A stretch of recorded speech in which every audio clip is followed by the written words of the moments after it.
Hi guys, welcome to another Mystery Monday. Today I have something very exciting for you, at least it's exciting for me. September 15th is the day that the dame, my favorite author, Agatha Christie, was born. So all my videos this week will be Agatha Christie inspired. Today I have a first chapter on a series that I'm calling Can You Agatha? Stay tuned.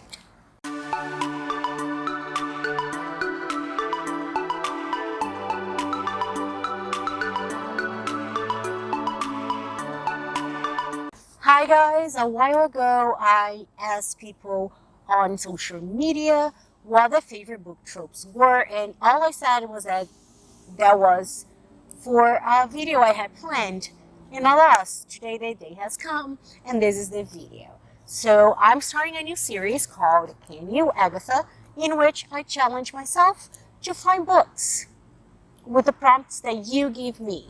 Not only any books, but books from Agatha Christie. It's a game I'm playing with myself. So by no means all the prompts will be met, and for which I'll lose a point.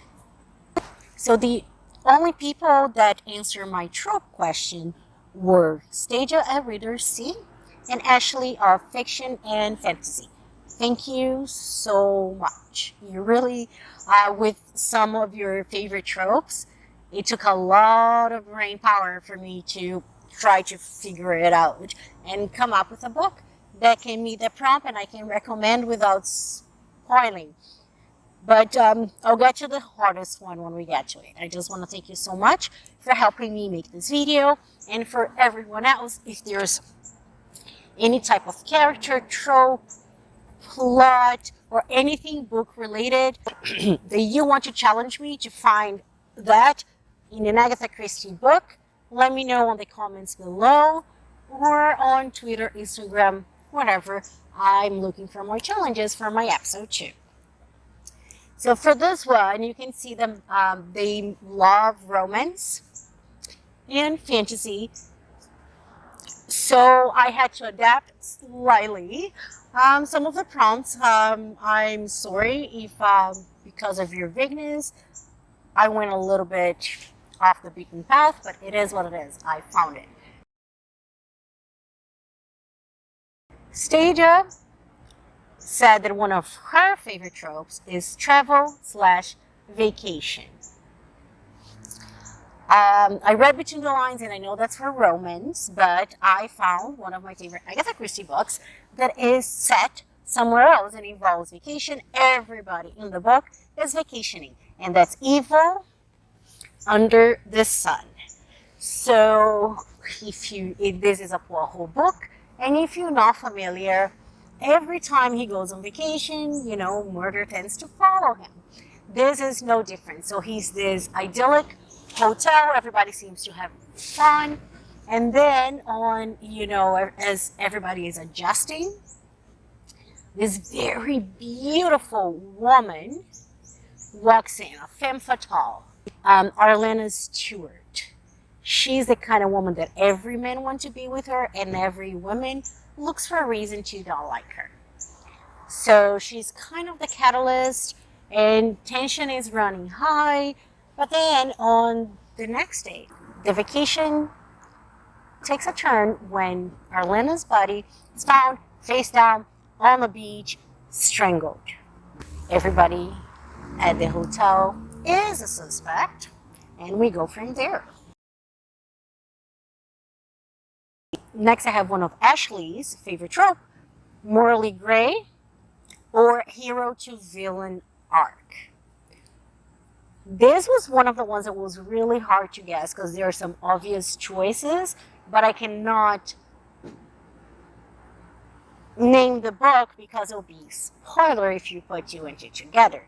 However, our beloved Poirot, my favorite character of all times, he can be morally gray sometimes, so I chose one of his books. I have 3-act tragedy. This is like a really fun book.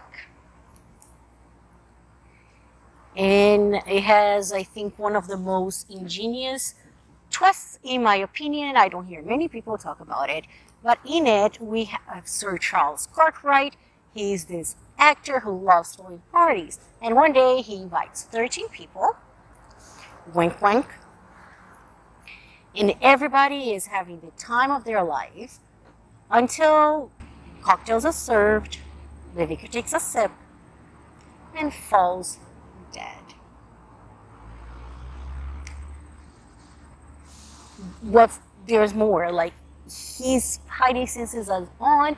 Poirot knows this was murder, but he also predicts that when the police examines the cup, they will find no trace of poison.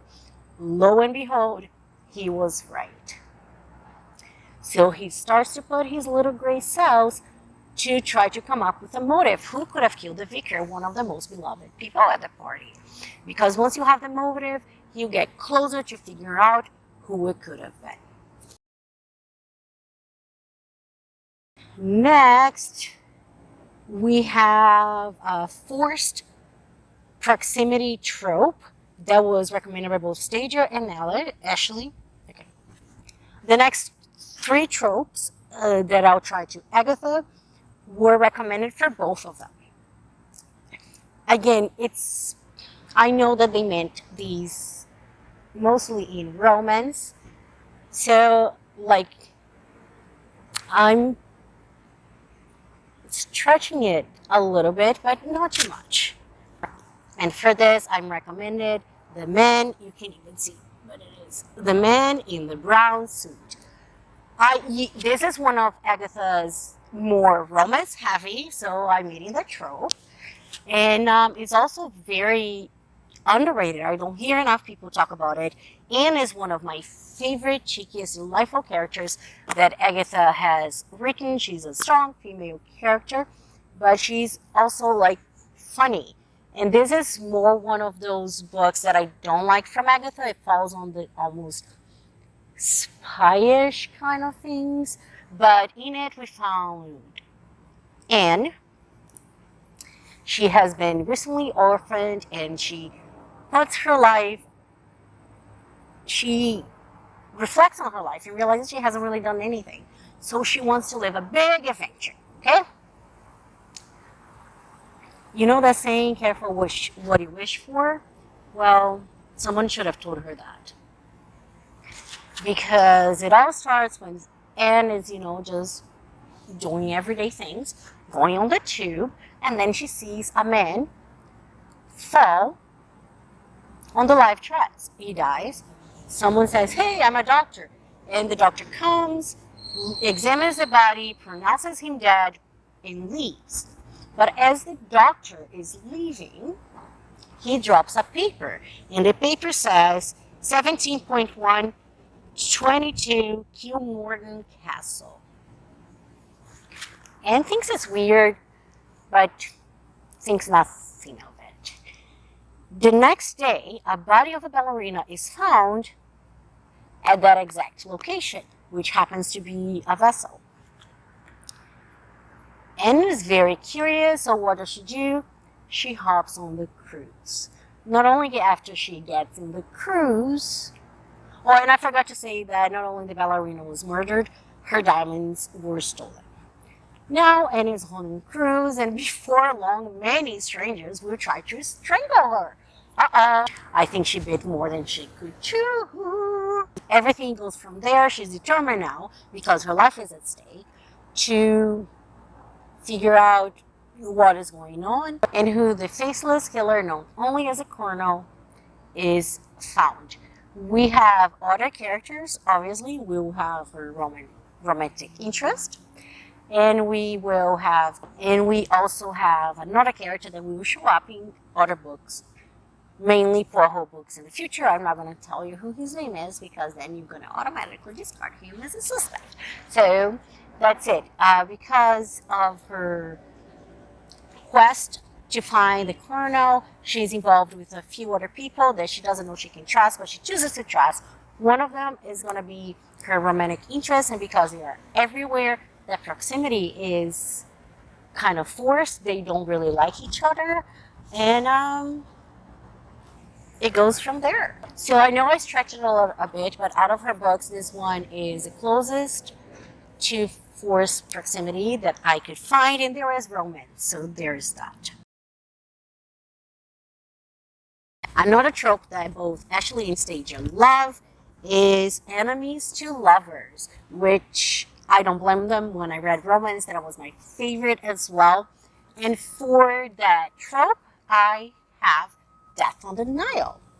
So again, for always on vacation, you know someone's gonna die. They're on this cruise right on the Nile with a very colorful cast of characters. Lynette is killed in a seemingly impossible crime, and the manager of the vessel asks Poirot to investigate. So by the time they are able to land, I don't know what you call when a cruise anchors, but when they get to the next land destination, they have the keys tied up in a bow to give to the police, and the cruise line reputation is not damaged. There is a delightful enemy to lovers romantic subplot in this one that doesn't take away from the mystery or anything, and is a book that I highly, highly recommend. And last was the hardest one and the easiest one to come up with. Both of them also said, and I agree, Unreliable narrators is one of my favorite tropes. But how can I tell you or recommend to you some Agatha Christie unreliable narrator books without spoiling the whole plot? Because you start reading and you know, right? So there's two specific books that I know would like really, really fit this to a T, but I'm not going to tell you because I do not want to spoil the books because they are genius. So I have the next best thing in the ABC murders. So in this book, we have a serial killer who is taunting Poirot by sending him letters ahead of his crime, giving Poirot's hint of what's going on, and basically challenging our beloved detective to catch him before the crime is committed. And his signature, so you know everybody knows he's the one doing all of that, his calling card, if you may, so everybody knows these murders are related, is a ABC railway guide that he leaves next to each of his victims. And Hastings is basically the main narrator in this book, but on that, throughout, we have some chapters narrated by someone that we believe might be the ABC murderer. Because we don't know for sure, we don't even know who that person is. He is an unreliable narrator. And I know it's not through the whole book, but at least this way I'm not giving you spoilers to some of the other ones. That was it for my You Agatha, and I had a lot of fun doing this. I'm playing this game with myself. And I can't wait for the challenge. Please challenge me. I want to do episode 2 and keep going with this series. Thank you so much, guys, and until next time, be the hummingbird.